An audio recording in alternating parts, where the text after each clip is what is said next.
지난번 영상에서 제가 1시간까지 과정을 보여드리면서 어떤 식으로 만들어 들어가야 될지를 한번 설명을 했었는데요. 오늘은 이어서 이 이후 과정에 신경을 써야 되는 게 어떤 게 있는지 한번 말씀드리면서 진행을 해보도록 하겠습니다. 자, 우선은 기본적인 양은 다 붙은 것 같고요. 부분적인 형태를 만들다 보면은 외곽의 형태가 조금씩 달라지는 경우가 있기 때문에 대칭도 한번 다시 확인을 하고 외곽 형태를 한번 다시 점검을 해줄 필요가 있어요. 정면, 반측면, 측면을 다 돌려보면서 점검을 해줘야 돼요. 반측에서도 여기서 보이는 외곽 형태가 맞는지 보고, 측면에서도 큰 모양은 어느 정도 나온 것 같고, 이 단계에서 표면을 정리를 안 하고 고치기만 하다 보면 진행이 안 되기 때문에 한번 전체적으로 표면을 다듬어 줄 필요가 있어요. 면을 정리를 해주고,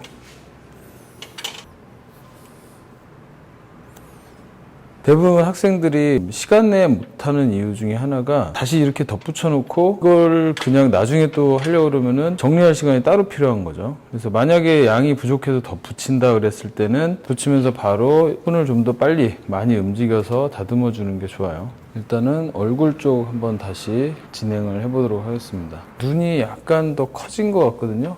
눈을 할 때는 안구의 형태가 찌그러지지 않게 구의 형태가 온전하게 나올 수 있도록 신경을 써서 만들어줘야 되고요. 자, 눈의 형태도 정면만 보고 만들다 보니까 보통 눈꺼풀 모양만 많이 보는데 실제로 여기에서 또 중요하게 생각해야 되는 부분은 깊이예요. 깊이. 눈 안쪽의 깊이. 그리고 반측면에서 모양이 중요한데 정면만 보고 하는 게 아니라 반측면에서 봤을 때 이런 모양이나 라인을 좀 잘 볼 필요가 있어요.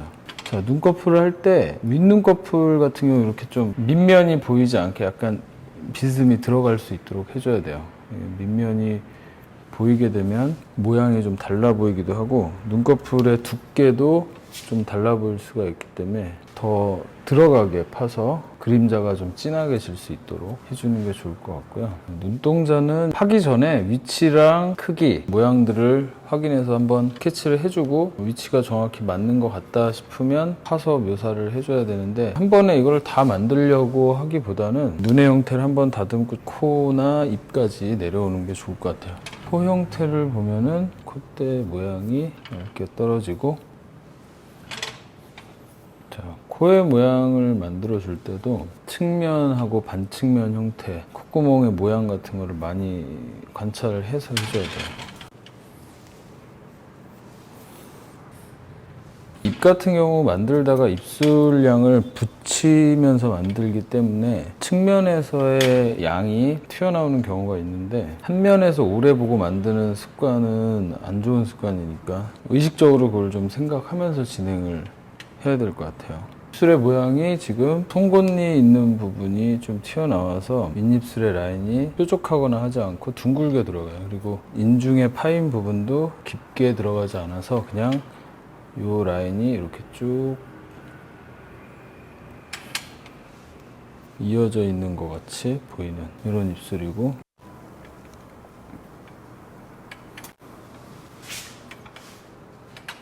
이 반측에서 보이는 이 각도가 지금 이렇게 돼 있지 않고 이렇게 돼 있죠. 그래서 이 부분은 사실 여기예요. 이 횡세유한근 이렇게 가고 이쪽으로 벌어지는 부분의 양이기 때문에, 그래서 이제 목의 형태도 그냥 외워서 가는 게 아니라 알고 있는 형태가 저 모델의 사진에서 어디에 존재하고 어떻게 붙어 있는지, 이 안에 근육이 있는지를 생각을 하면서 만들어요. 보통 이제 그런 생각을 잘 안 하고 그냥 보이는 대로만 만든다던가 아니면 자기가 알고 있는 해부학적 지식대로 외워서 만든다거나 하면 둘 다 문제가 생길 수 있기 때문에 관찰해서 보이는 어떤 형태가 왜 저렇게 보이는지에 대해서 생각을 좀 하면서 진행을 하는 게 좋아요. 자, 이제 눈, 코, 입을 한번 정리해줬기 때문에 귀까지도 한 번 더 다듬어주고, 손가락이 들어가는 한도 안에서는 이렇게 살짝씩 터치해서 각진 부분을 이렇게 굴러가게 해줄 필요가 있어요. 귀 할 때 또 유의해야 될 게 보통 측면에서 보고 하다 보니까 이 깊이를 잘 못 잡아주는 경우가 많거든요. 그래서 측면하고 반측면에서 귓바퀴의 깊이나 이런 것들을 좀 잘 확인을 해줘야 돼요. 귓바퀴가 안으로 들어가지를 않고 이게 너무 튀어나오게 만드는 사람이 많거든요. 이게 엄청 튀어나와 보여요. 근데 사실 정면에서는 아예 안 보이고 반측에서도 안으로 들어가 있어서 보이지 않죠. 그래서 그런 부분들을 고려해서 만들어 주셔야 될 것 같아요. 귀는 아무튼 너무 단순한 형태가 돼버리면 되게 자연스럽지 않고 못 만들어 보이기 때문에 굴곡을 좀 최대한 잘 살려서 표현을 해주는 게 좋습니다.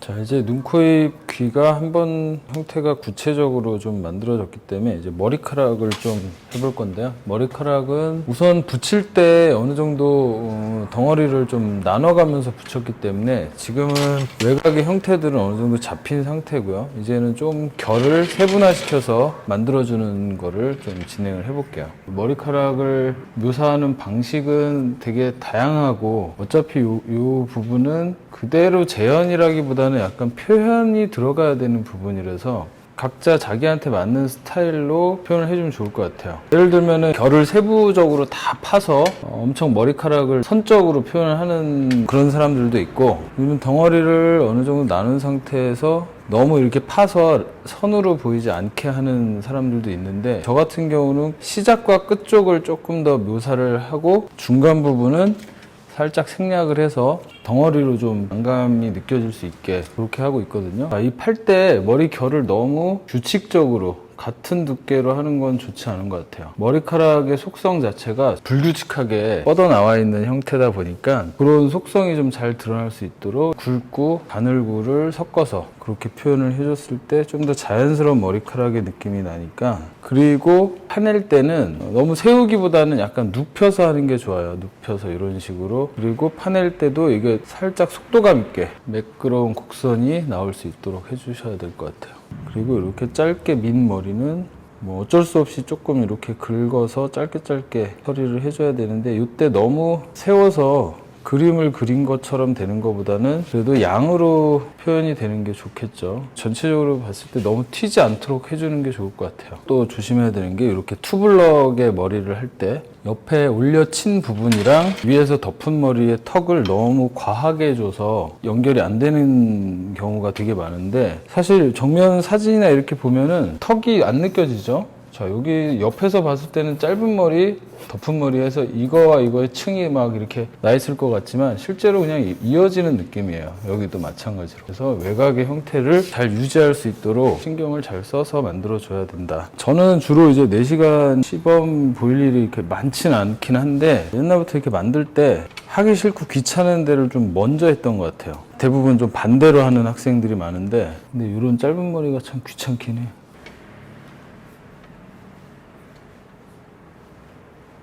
이제 디테일한 묘사에 들어가기 전에 어느 정도 형태를 만들어줘야 되는 거는 지금 한 2시간 과정에서 거의 다 만들어졌고요. 2시간까지의 어느 정도 형태가 다 만들어질 수 있는 걸 좀 목표로 하시면 좋을 것 같아요.